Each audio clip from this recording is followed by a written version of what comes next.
आपको अगर आपका आइडियल इन्वेस्टर मिल जाए जो बोले कि मैं पैसा भी लगा सकता हूँ, मैं टाइम भी लगा सकता हूँ, तो फिर आप कैसे उसकी हेल्प करेंगे? मतलब how will you help him make money in a right way? देखो, एक तो है कि छोटा इन्वेस्टर जिसकी मैं बात करता हूँ कि the person who is willing to spend 15 to 25 lakhs ना, वो तो franchisee own french FOFO model पे ही मेरे साथ काम कर सकता है। ठीक। उसको मैं फ्रेंचाइजी दे सकता हूँ एंड वो मेरा फ्रेंचाइज पार्टनर बन सकता है।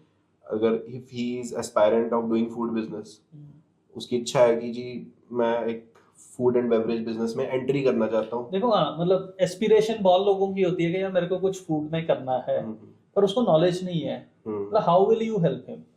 सो यही मतलब हमारा प्राइमरी काम ही यही है।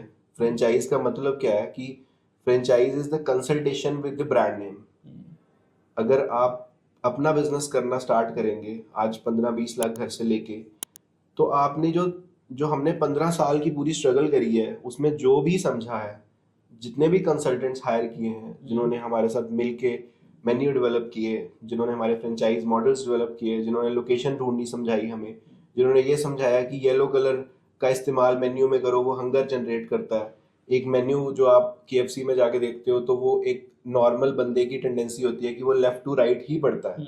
तो सेंटर में आपका टॉप सेलर होना चाहिए, लेफ्ट साइड लो सेलिंग, जिसका मतलब लो प्राइसिंग कि 20 रुपए 30 रुपए वाली आइटम्स लेफ्ट साइड होनी चाहिए। ठीक है। और राइट साइड पे वो आइटम्स होनी चाहिए जो कम बिकती हैं। ठीक। तो ये जो सारी चीजें हैं, इस तरह की बहुत सारी चीजें हैं। टिकट साइज क्या होता है, किस तरह आप एक लोकेशन का एनालिसिस करते हैं, एम्प्लॉय हायरिंग कैसे करनी है, आपने आपने हर जगह सेम टेस्ट कैसे देना है, एक बंदे को सिंप्लीफाइड वे में आपने ट्रेनिंग कैसे देनी है। ये एक लेमैन आपने हायर किया, एक लड़का था जो पहले केमिस्ट शॉप पे काम कर रहा है, वो आज सबवे में काम कर रहा है, वो कैसे सेम क्वालिटी का सेम टेस्ट का सब बना लेता है जो पिछले 5 साल पुराना एम्प्लॉय बना के दिखा रहा था। ठीक। सो ये चीजें अगर आपने समझनी है तो वो फ्रेंचाइज लेने का फायदा है। अगर आप ये चीजें पूरी स्ट्रगल करना चाहते हो तो आपका भी उतना ही पैसा वेस्ट हो जाएगा जितना आपने हमें देना है। ठीक। तो अल्टीमेटली ये है कि कंसल्टेंट हमने भी हायर किए हैं, हमने भी बहुत सारे पैसे इन्वेस्ट करके एक मॉडल डेवलप किया है। Branding, interior of the store, हर चीज छोटी से छोटी, एक एम्प्लॉय की टी शर्ट भी मैटर करती है। जो आप क्या पिच करना चाह रहे हो, आपके आउटलेट के बाहर आपके टफन ग्लास पे क्या फोटो लगा हुआ है, आपके टेबल पे क्या वो जो टेंट कार्ड लगा हुआ है, आपके POS पे क्या टेंट कार्ड लगा हुआ है, आपके एम्प्लॉयज की कैप पे क्या है, आपके एम्प्लॉय के पीछे क्या है मेन्यू में। तो वो जो आप पिचिंग कर रहे हो ना, वो A to Z तक जाती है। तो वो सारी चीजें आप अपने फ्रेंचाइज फ्रेंचाइजी पार्टनर को हाँ, this is a part of the franchise journey जो बंदा हमसे फ्रेंचाइज लेगा। Starting from signing up the MOU, जब हम MOU पहले साइन करते हैं, उसके बाद लोकेशन विजिट स्टार्ट होती है हमारी, till the delivery of the outlet, जो कि पूरा 2 महीने का प्रोसेस रहता है। उसके बाद ऑपरेशंस में हम हेल्प करते हैं, जितना भी सारा इन्वेंट्री यूज हो रहा है उसकी हमारी बेस किचन मैन्युफैक्चरिंग है जो हमने पहले डिस्कस किया। So the point is very simple कि अगर कहीं फन बाइट्स खुल रहा है, एक तो आमने सामने उसकी कॉपी ना आ सके, कोई हमारा एम्प्लॉय किसी दूसरी जगह पे जाके सेम टेस्ट ना दे सके, आउटलेट जो लोग हमारे कस्टमर्स हैं उनको कुछ डिफरेंशिएशन मिले जिसकी वजह से वो कहें कि जी फन बाइट्स पे जाके खाना है। ठीक। जैसे हम कहते हैं कि जी उसके छोले भटूरे खाने हैं, उसकी कचौरी खानी है, उसका पिज्जा खाना है।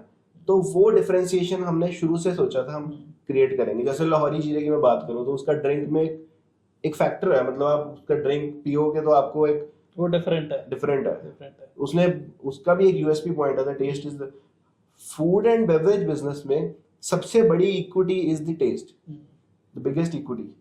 सो investor for me is a small investor जो कि मेरे से फ्रेंचाइज लेके इस विजन, जिस इंटेंसिटी के साथ मैं बात कर रहा हूँ, इसी इंटेंसिटी के साथ वो काम कर सके, वो मेरे लिए आइडल इन्वेस्टर है।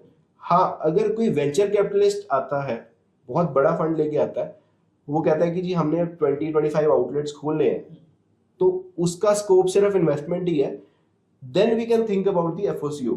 Okay, otherwise not the 25-30 lakh वाला इन्वेस्टर कहे कि जी भैया मेरे से 25-30 लाख ले लो और आप काम करो और मैं घर बैठ के पकौड़े खाऊं। That is not possible.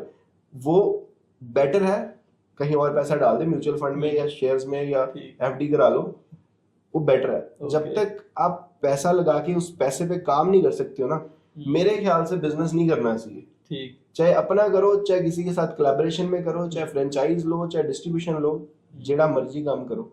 But I think आप खुद इतनी मेहनत करते हो, आप भी इन्वेस्टमेंट जिस बंदे, जब हम हमारी ना एक ह्यूमन साइकोलॉजी है, जब हम किसी की डिस्ट्रीब्यूशन या किसी की फ्रेंचाइजी लेते हैं ना, तो हमारे अंदर एक डिपेंडेंसी सी आ जाती है।